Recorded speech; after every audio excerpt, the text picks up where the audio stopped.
Ini hadis yang keempat. Keutamaan menyibukkan diri dengan Al-Qur'anul Karim. An Abi Sa'id radhiyallahu anhu, dari Abi Sa'id radhiyallahu anhu, qala Rasulullah sallallahu alaihi wasallam, Rasul sallallahu alaihi wasallam bersabda, yaqulu Rabbu azza wa jalla, ya, Allah Subhanahu wa taala berfirman. Ini berarti hadis qudsi. Man syaghalahul Qur'an, barang siapa yang sibuk dengan Al-Qur'an. Ya, sibuk dengan Al-Qur'an adalah apa? Sibuk mempelajari Qur'an, mengajarkan Qur'an, dan mengaplikasikan Al-Qur'anul Karim dalam kehidupannya. Itu yang disebut dengan syaghalahul Qur'an. Wa dzikri an mas'alati, dan berzikir kepadaku sampai dia lupa meminta kepadaku. Ya. Tadi ahlul Qur'an ini, ya, dia mengatakan, Allah mengatakan apa? Barang siapa sibuk dengan Qur'an, sibuk mengajarkan Qur'an, mempelajari Quran, mengamalkan Quran, sampai dia lupa meminta sama Allah Subhanahu wa taala, berdoa kepada Allah itu sampai dia lupa. Maka kemudian apa? Ya, Allah mengatakan a'taitu afdhala ma u'tiyasailin. Maka Allah Subhanahu wa taala akan berikan kepadanya sesuatu yang lebih baik daripada orang yang hanya sekedar meminta kepada Allah Subhanahu wa taala namun bukan ahlul Quran. Tadi ahlul Quran itu ya hidupnya dijamin oleh Allah Subhanahu wa taala. Cuman kadang-kadang kita nggak tahu tuh, ya mondok kemudian apa kita nggak pede, ngafal Quran kita kemudian apa, ya nggak berani bersaing dengan yang lain. Padahal dekengan kita itu pusat, kalau Gus Idam bilang gitu ya. Dan dekengan ahlul Quran itu apa? Dekengannya pusat. Allah Subhanahu wa taala yang akan menjaminnya itu. Ini hadisnya.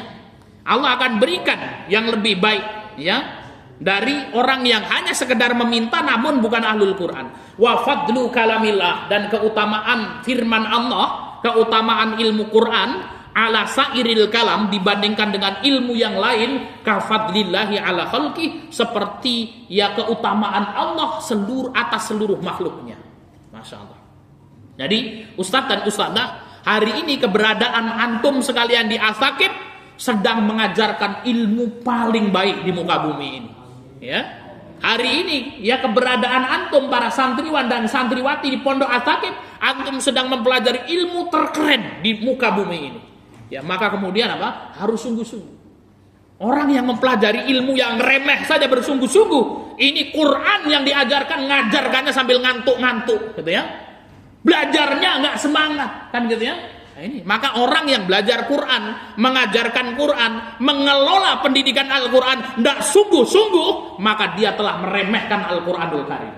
Ya, sesuatu yang mulia kok direndahkan, kan gitu ya. Nah, ini. Ya, justru kemudian apa? Harusnya gaji para guru yang paling gede itu apa? Guru Al-Quranul Karim. Ya, ini harus kemudian menjadi apa? Cita-cita dari para muassasah semuanya, yayasan itu semua. Ya, kalau kita bisa memberi gaji 10 juta bagi para muhafidz, berikan itu. Ya, hari ini muhafidz-muhafidhah kita digaji berapa ini Ustaz, kan gitu ya? Ini PR bagi kita semuanya. Ya, nah ketika saya ngomong Ustaz Aris 1 itu yang 4 ke saya Ustaz ya. Saya juga yayasan, ketua yayasan, direktur, gitu ya. Ya, maka ini harus diperjuangkan.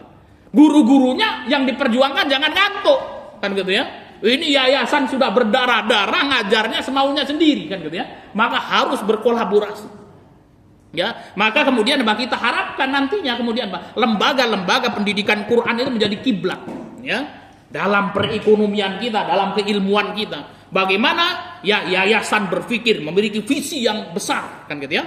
Ya, kemarin kita mengikuti program wakaf itu Ustaz Aris, luar biasa.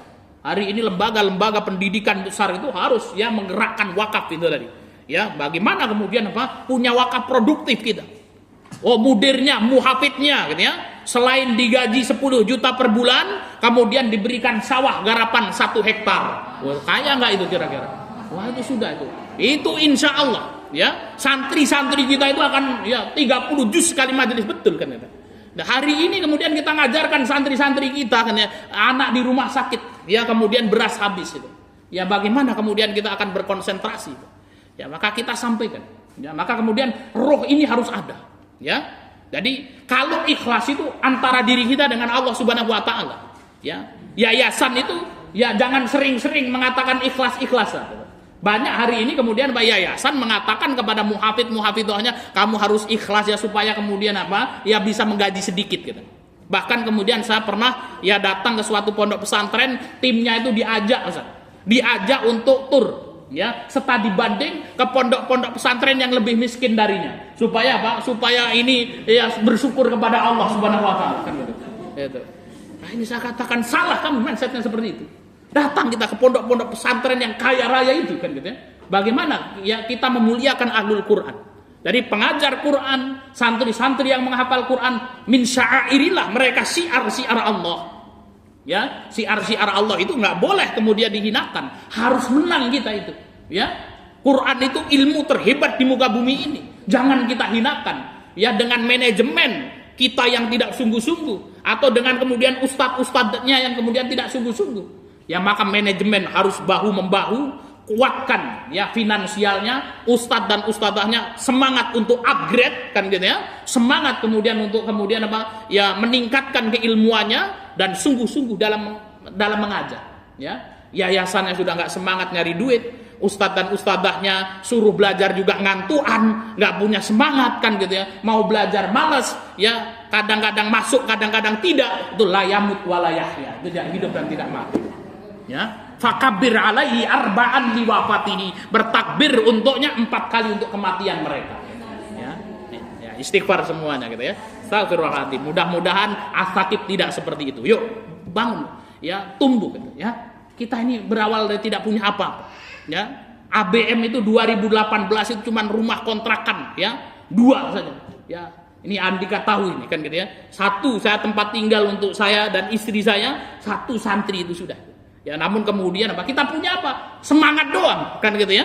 Kita punya keyakinan kalau niat kita baik, Allah akan kumpulkan kita bersama orang-orang baik dan Allah akan berikan solusi terbaik. Ya, namun ruh itu harus ada, jangan sampai mati. Ya, maka saya buat buku itu, ADART, ya, dan Renstra, rencana strategi Abdullah bin Mubarak tahun 2018 sampai 2038. Ya. Jadi kita harus berpikir 20 tahun yang akan datang itu harus kita pikirkan supaya nggak ngantuk hidup kita. Saya buat itu bukunya, kemudian apa saya wajibkan itu ya kepada para guru-guru itu harus dihafal. Ya, anggaran dasar, anggaran rumah tangga kita, visi kita itu apa? Harus dihafal. Bagaimana gerak kita sungguh-sungguh, nanti Allah akan menangkan kita. Ya. Siapa di sini ustadzah yang paling lama? Angkat tangannya. Siapa ustadzah? Mana Ustadzah Nurul? Berdiri Ustadzah Nurul. Ya, berdiri Ustadzah Nurul. Oh, lagi ngomong kan gitu ya. Ya, siapa?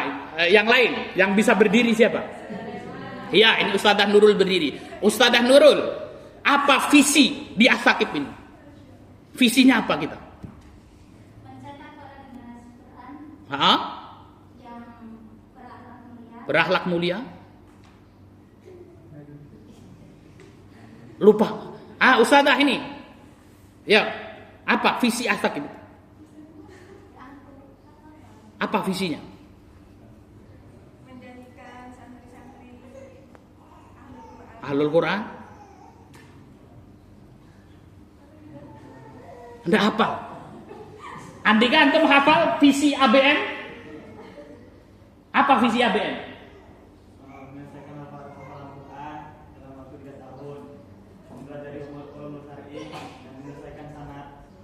Menyelesaikan sana itu misinya. Ya, dari visi kita itu apa? Ya, santri kita walaupun dia tidak hafal ya, tapi kemudian apa visinya tahu. Oh, kalau masuk ABM 30 juz mungkin bersanad gitu ya. Memahami ilmu syar'i dan berjiwa mandiri. Visi itu harus hafal kita. Visi kalau di Abdullah bin Mubarak itu terwujudnya generasi Qurani, hafidhah bersanad, memahami ilmu syar'i dan berjiwa mandiri. Itu visi kita. Nah, ya.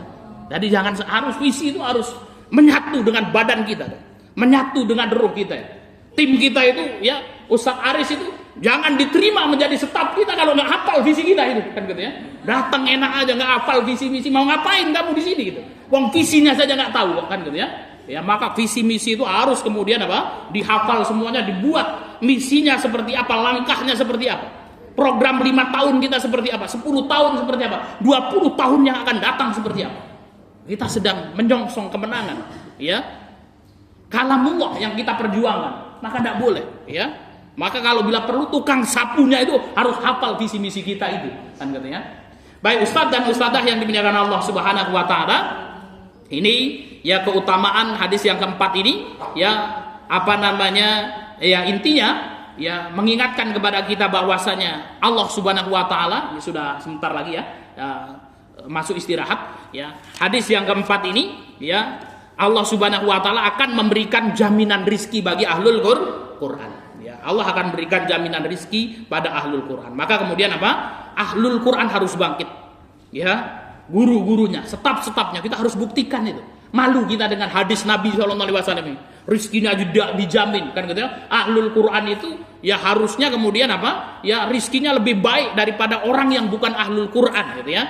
Maka kemudian apa? Itu akan terwujud kalau kita memiliki ya satu visi misi yang jelas, ya perjuangan bersama untuk kemudian saling menyongsong kemenangan Al-Qur'anul Karim. Demikian Ustaz dan Ustazah yang dimuliakan Allah Subhanahu wa taala. Kita istirahat sampai jam berapa Ustaz hari ini? Hah? 15 menit istirahat, silahkan ya.